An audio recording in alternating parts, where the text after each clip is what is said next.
Pretty sad. I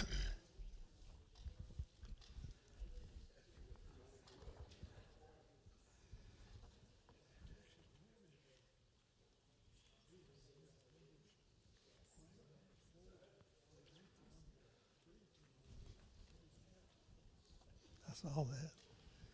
Well, good morning, everybody.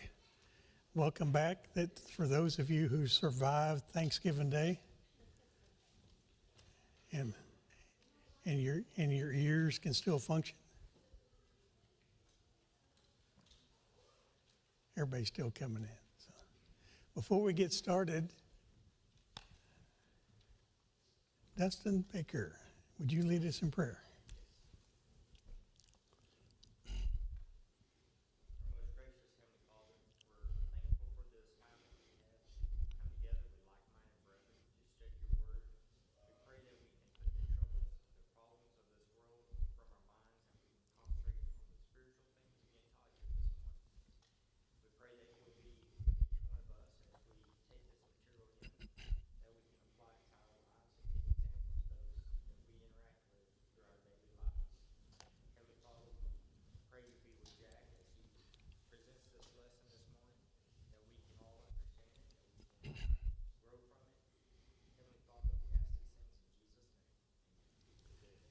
Thank you, Dustin. Today we're on lesson number 15. It's Psalm 119, verses 113 through 120. Psalm 119, verses 113 through 120. I'm sorry, we need a tardy slip from you. I like harassing teachers. I don't know what you're talking about. But Psalm 119, 113 through 120. I hate those who are double-minded, but I love your law. You are my hiding place and my shield. I wait for your word. Depart from me, evildoers, that I may observe the commandments of my God.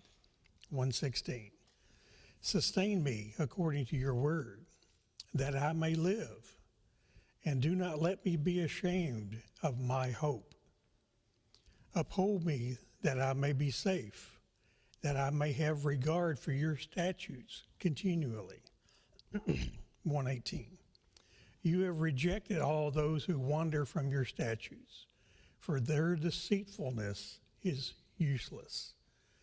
You have removed all the wicked of the earth like dross. Therefore, I love your testimonies. And verse 120. My flesh trembles for fear of you, and I'm afraid of your judgments. So let's go back up to verse 113. I hate those who are double-minded, but I love your law. Double-minded people, they nauseate God. I think they nauseate us too, don't they, Carla? Makes us nauseous. Two-faced people. What the Native Americans call them, those who speak with forked tongue. They don't offer anything of value to us, do they? Those who are just so wishy-washy that they will go with whichever way the wind's blowing, or they intentionally will tell you what you want to hear and then tell somebody else right the opposite of that, so that you never know if they're ever speaking the truth. In fact, they have no loyalty to the truth, those who are double-minded. Well, we see that every day, don't we?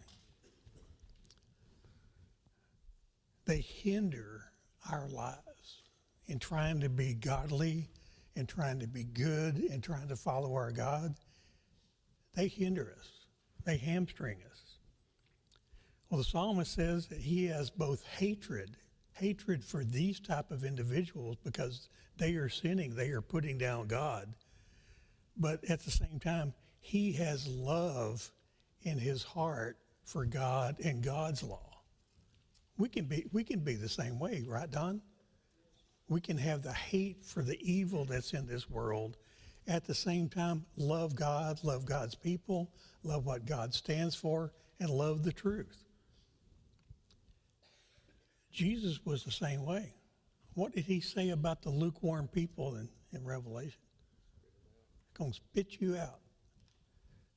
You know, I hate, anytime you go to the dentist, they always have you gargle with warm salt water, right? It takes the swelling down, the soreness, and it works. But warm water, it's like going to a restaurant and getting lukewarm coffee.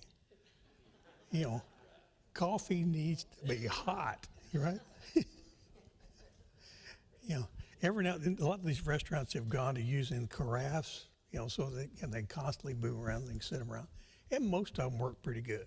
Those at Cracker Barrel, they do good.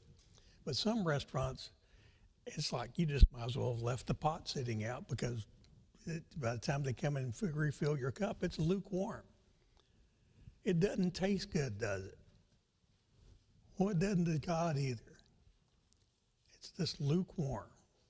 It's not hot, it's not cold. I either want my drink hot or I want it frozen. Just like a Coke. I'm not a big Dr. Pepper person, but if I'm going to drink one, I want it cold as you can get it. Then it's good. What's interesting about the hate and the love together, we can experience that. We do experience it every day. And the psalmist did. I think God's the same way. He hates the evil itself, but he loves us. But he doesn't like it when we do the evil. Let's go to verse 114. You are my hiding place and my shield. I wait for your word. We like feeling safe, don't we? In fact, a while ago, Lori said she was going to go find her safe place because she said my tie offended her. Sorry about that. But hook 'em horns, by the way. But we like to feel safe, and we all know that God is a place of security. He makes us feel safe. Do you feel safe here this morning? Ken's back there standing guard. Do you feel safe that Ken's back there standing guard? Or do you feel safer knowing that there's some people here packing? All the above, right? But we feel safe serving our God, right, Joyce? We're convinced, like the psalmist, that only God can provide this type of mental feeling of safe, feeling of secure, feeling like I don't have to worry about things. At the same time, he goes, I wait for your word. He's waiting for the scriptures to be fulfilled. So are we, aren't we, Curtis? We are ready for everything to be fulfilled. And he looks forward to seeing the benefits of the word in his own life. We need God to protect and to defend us. And sometimes that means we got to stick our neck out, right, Mike? We got to have courage and stand up for what is right. Because even though our heart trusts in God, we know that standing up for God can put us on the wrong side. But God is our leader. He is our protector. And the psalmist had a three-pronged approach to this. He applied God's precepts, his testimonies, his word. He anticipated God's faithfulness in his life because of this. And then he always asked God for guidance. Three things: application, anticipation, and asking. Well, the psalmist saw the benefits of the word in his life. Do we see the benefits of God's word in our lives. If you don't, something's wrong.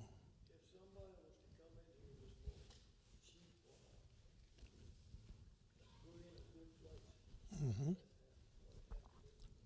That's the reason we don't have to worry about it, right?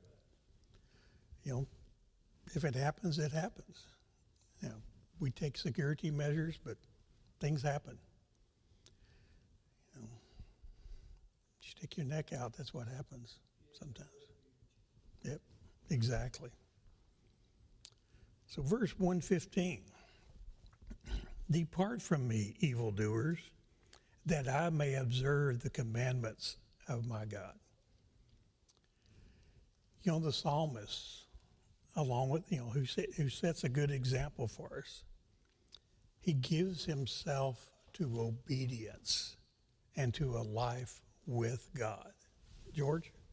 Sorry, I was waiting for a good time to talk on the last verse. Okay. I didn't want you to get too far into this one before I made a comment. The last part of this verse, it says, I wait for your word. The word is Christ. And if you've ever been sitting and waiting for a loved one to come home from a trip or anything like that, you know that feeling of waiting.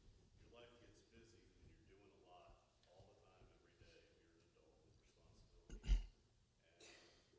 And you need to go back and find that waiting feeling, that longing for God.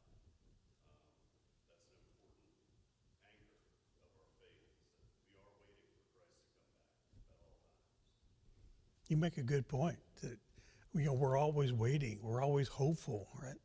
We're always waiting for that knock on the door, so to speak. And at the same time, then we're always obedient, looking forward to that. So we always have that anticipation, almost an anxiety, right, Carla, of waiting for, you know, the next phase of our life, and waiting for the next piece of happiness. Jack, in the King James, it uses the word hope. In the Spanish Reina Valera, it uses the word expect. And that word means the same thing as hope. It means the same thing as wait, and it means the same thing as anticipate. And I think all of those apply to this word right here. And it's all what we should be doing, right? The hope, the anticipation, the waiting of longing to be with God, waiting for fulfillment. You know, the psalmist here, he says, depart from me, evildoers. He has no desire to associate with these kind of people. And we shouldn't either. He didn't have any need for them, any use for them. And in all things, though, he prays for God's will and his glory to come about. He was consecrated, you might say. His consecration grew out of his concentration to follow God's word and to anticipate that we've been talking about. And that comes from being focused on God's word. And in doing so, we become stronger, don't we, George? It's a repetitive feeling. You know, the more you work at something like exercising, the more you do it, the stronger you're going to become, and the better off that you feel about things. At the very end of verse 115, it says, that I may observe the commandments of my God. He says, my God. Our relationship with God is personal. Just like the psalmist expressed there, my God. It's our God, isn't it, Tommy?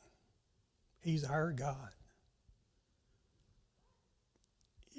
If God doesn't feel he's like your God, our feelings are in the wrong place, aren't they? Our mind, our hearts are in the wrong place. God is my God. He's our Father. He's our Creator. He was insistent and determined that he was not going to be influenced by the evildoers. So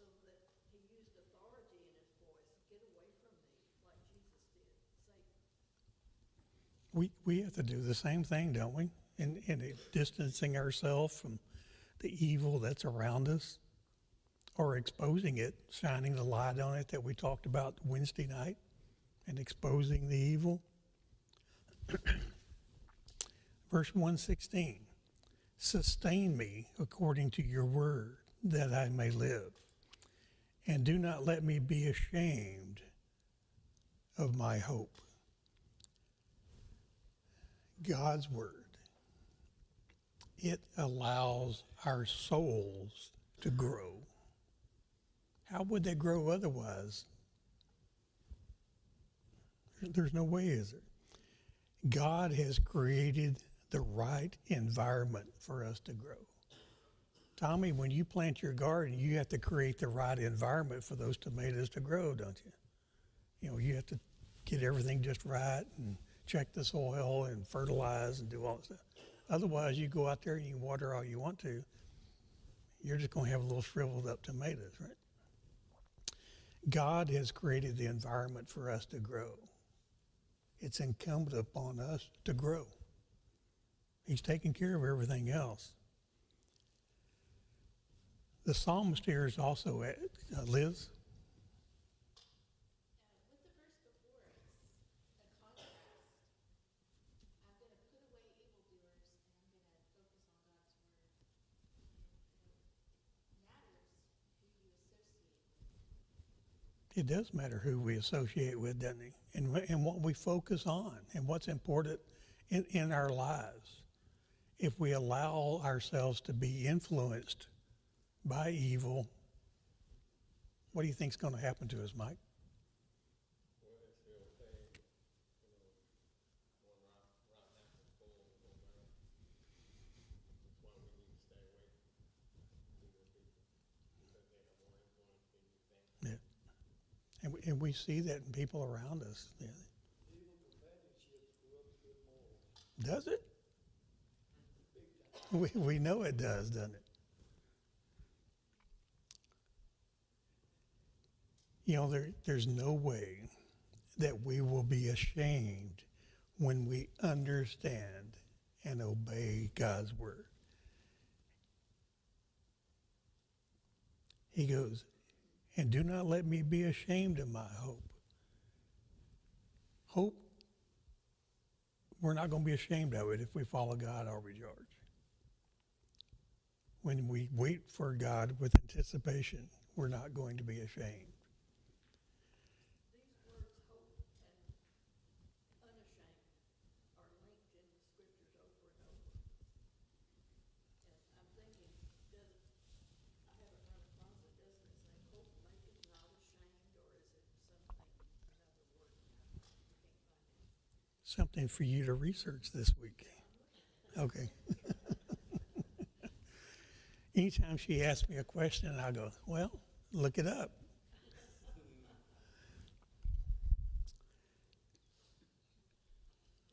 With God's word, we can live without embarrassment.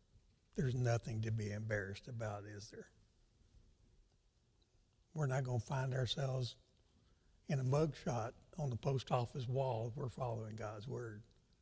Now, that would be embarrassing, wouldn't it, Dustin?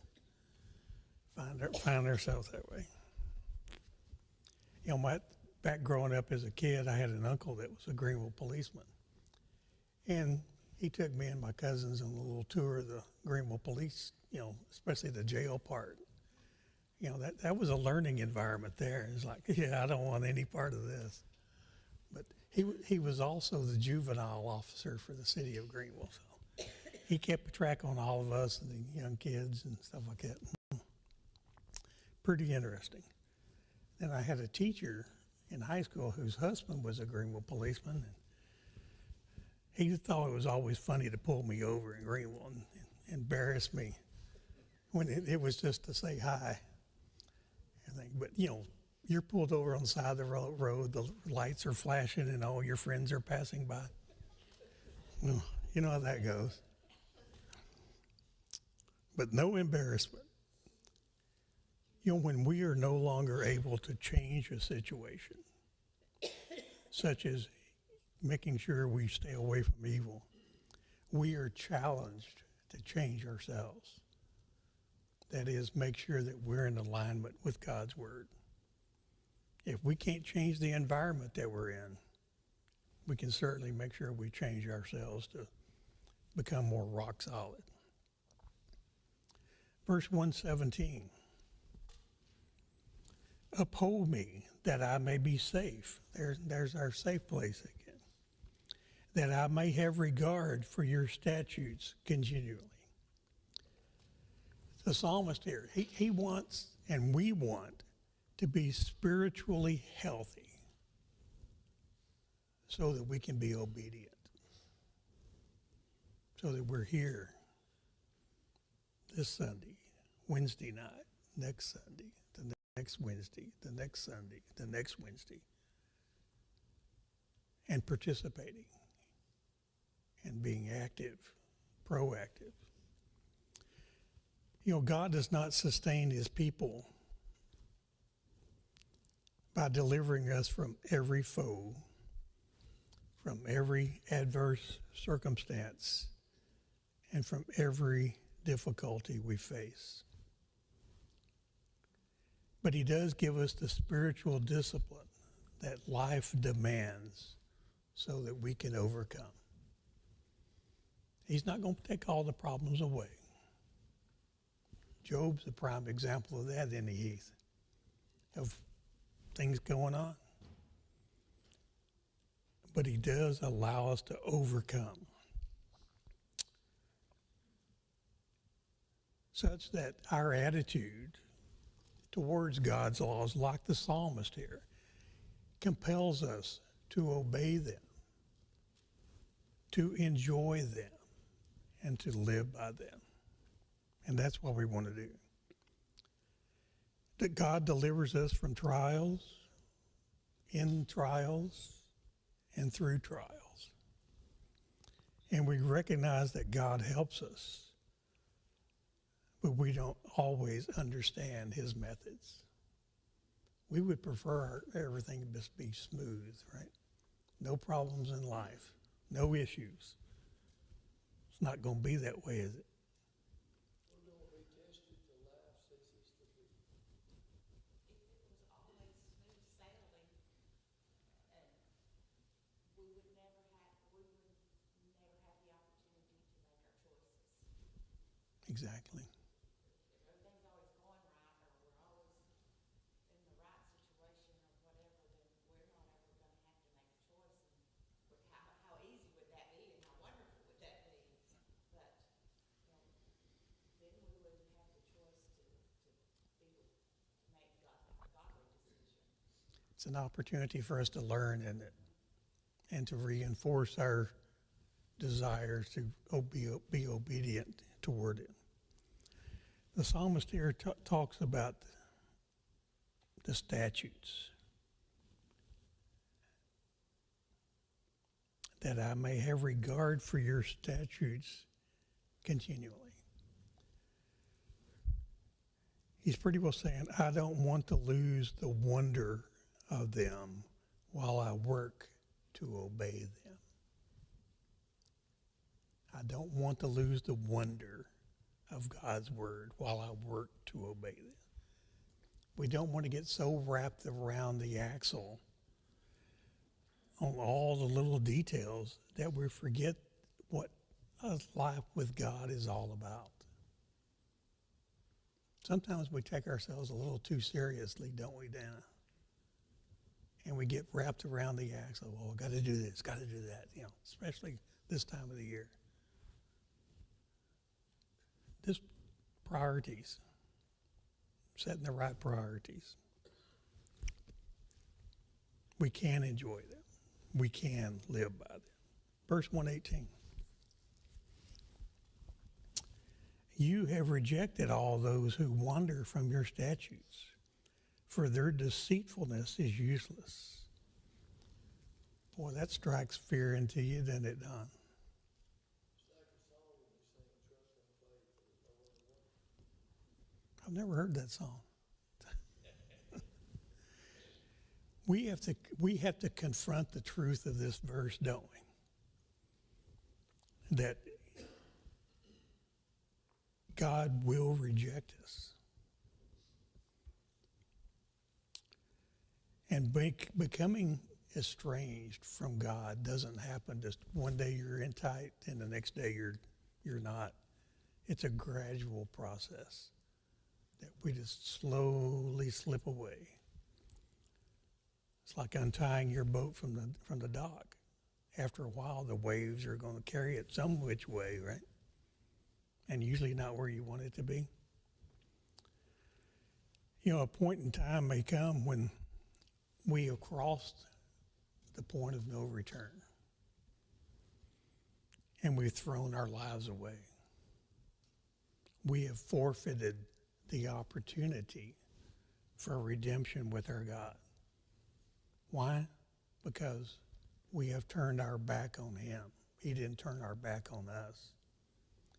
We force him to turn his back on us. Because when an impenitent person continues his wayward life, God will eventually leave and say, he'll move on. This verse is totally frightening, that we can so live our lives to the point where God rejects us. That we live our life as a double-minded person, or is it one who constantly speaks anything but the truth, and we turn our back upon God? God handles faithless people in this way because their deceitfulness is useless. When we are no longer useful to God because we no longer live the truth, then our life is deceitful. Keep in mind that truth always wins, that evil loses, and sin only takes us one way, even to the point where we deceive ourselves. That's the worst lie that we can ever tell ourselves, is that I'm okay, everything's fine. When we start living the lie that we tell everybody else.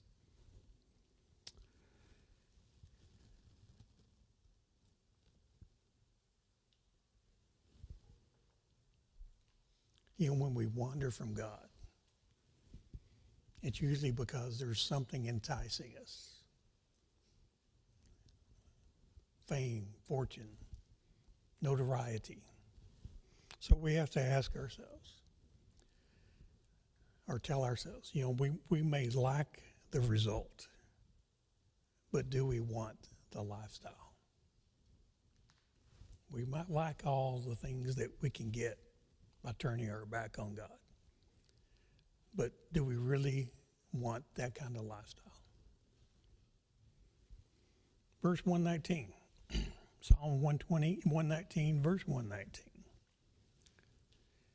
You have removed all the wicked of the earth like dross. Therefore, I love your testimonies. He's not literally saying there that God's removed all the wicked people. What he's telling us there is that God has judged wickedness in an overall universal concept. And he has plans for it. God has plans for the evil. God has plans for the wicked. He will eradicate it.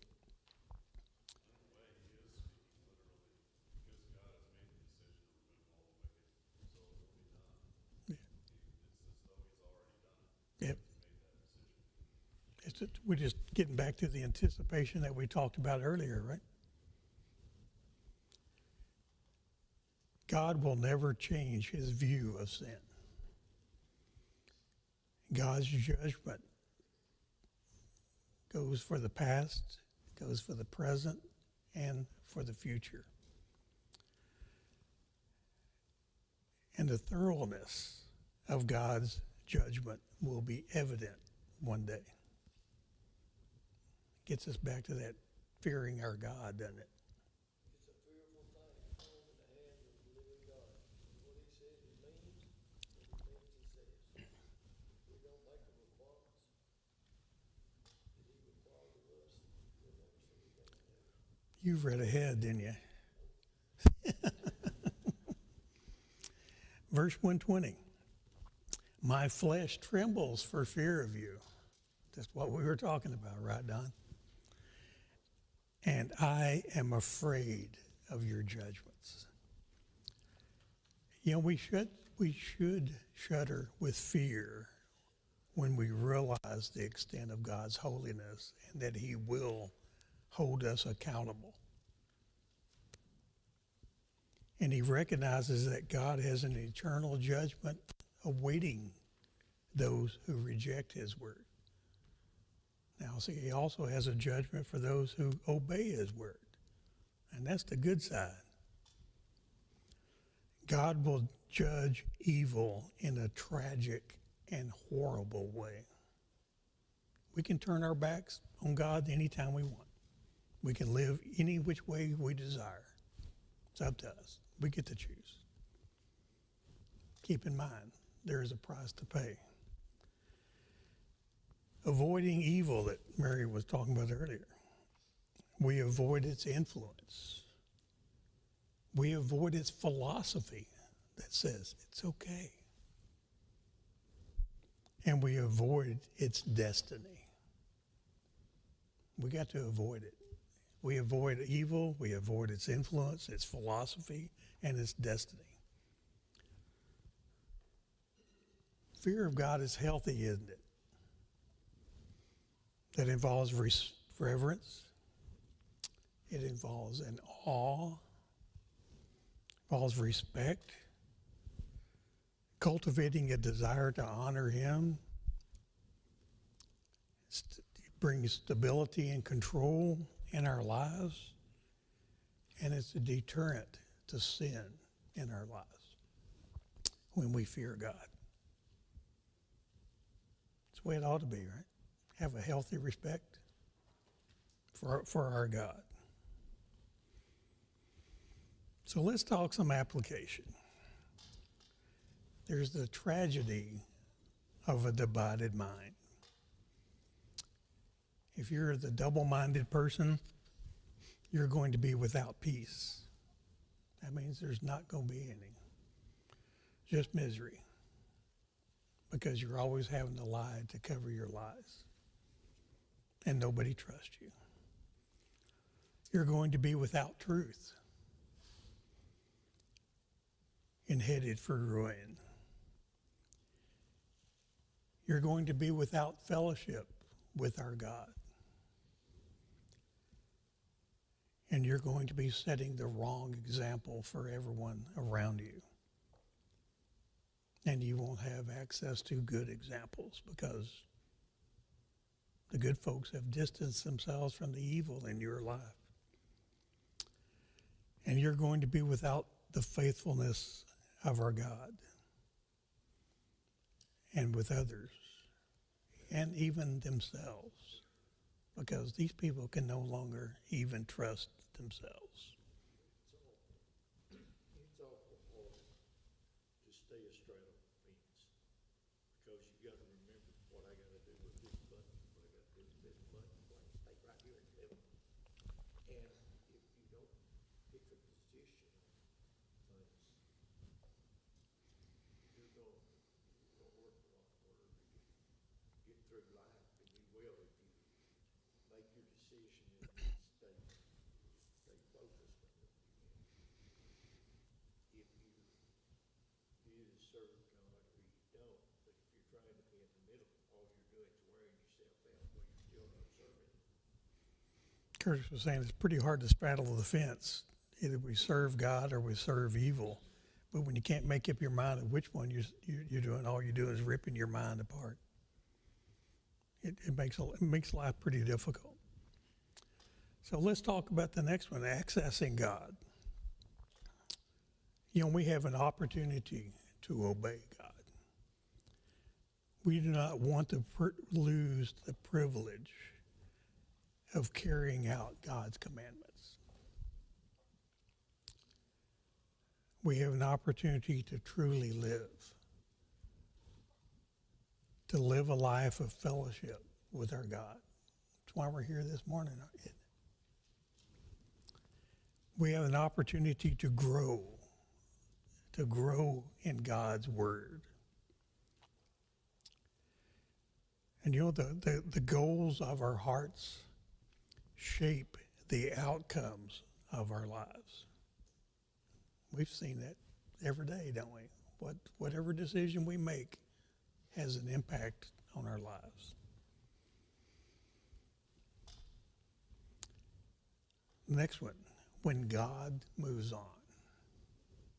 Back to our scary thought, Don. You know, there's the world that went completely bad. This is Noah's story. When God moves on, he takes with him all the hopes that sinners could have through him. The story of, say that again. When Noah closed that door, or when God closed the door, rather, everything was done, wasn't it? Then there's the cities that gave themselves to immorality. Sodom and Gomorrah, San Francisco, Las Vegas. We could keep on going. God loved the people, and he had plans for them. He has plans for us. But he had to move on by turning them over to their sinfulness and thereby their total destruction. Then there's the nation that turned to idolatry. There's the Gentiles.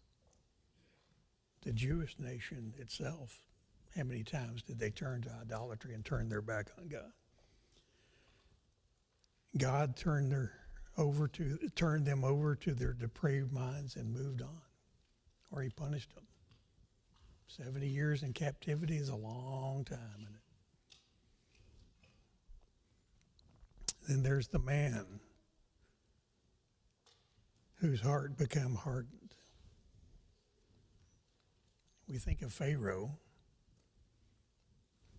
but we know people whose heart becomes hardened, don't they? Who wouldn't dare visit and sit with us this morning. You know, those who God has left have judged themselves by their sinfulness, and he allows them to go on their own way. He's not going to stop us from doing what we want to do, is he, Mike? He's not going to ball and chain you right there where you sit. Fine, if you want to do that, go ahead.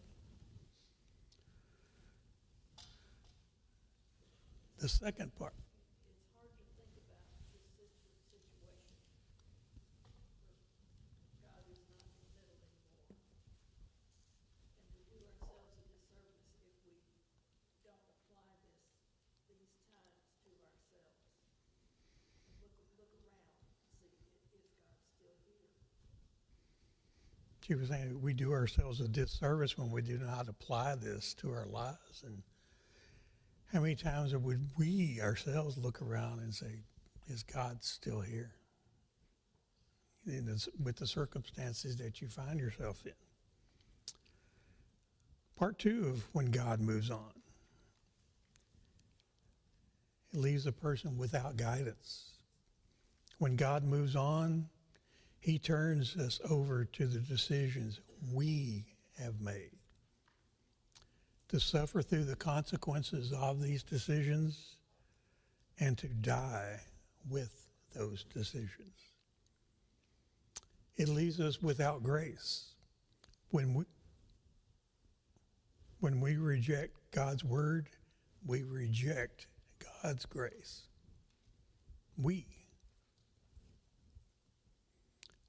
Leaves us without salvation. When God gives up on us, he leaves us without a plan of salvation, forever dead, because that's what we chose. And then it leaves us without opportunities. When God must turn away because he cannot stand sin, he leaves us without further opportunities to be saved because we chose it.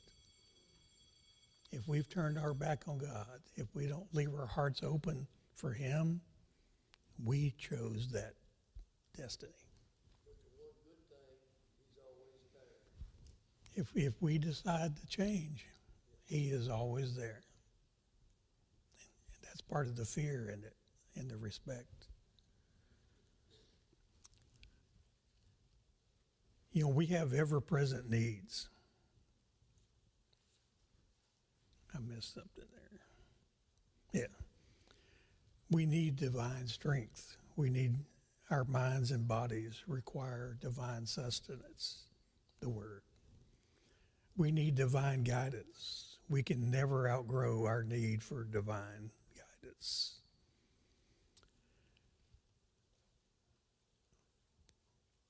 We seek spiritual lives in God. And we seek to know that we are anchored in God and that we are headed toward an eternal rest with Him. Then there's the methods of evil.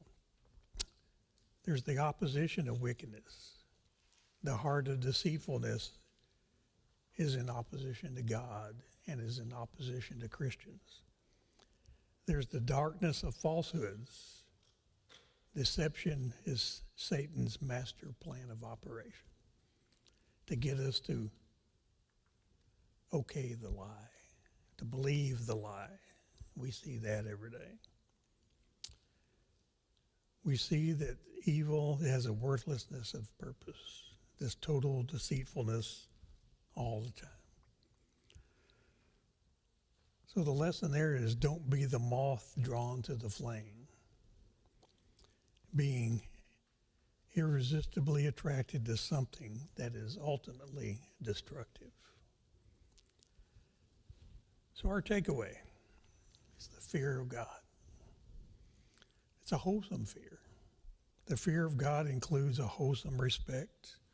A genuine love of God has this type of fear, and it should never leave us. It's a natural fear, the type of fear one naturally has when he looks upon the greatness of God. There's the fear of being disobedient. Those who have lived in disobedience will be gripped with this type of fear at judgment. Then there's the ignorant fear, the fear of the unknown. Those who are ignorant of God's word. When you don't know what life is all about, there's plenty to fear in there, Joyce. All right, Wednesday night we'll be on lesson 16. We'll start with Psalm 119, verse 121.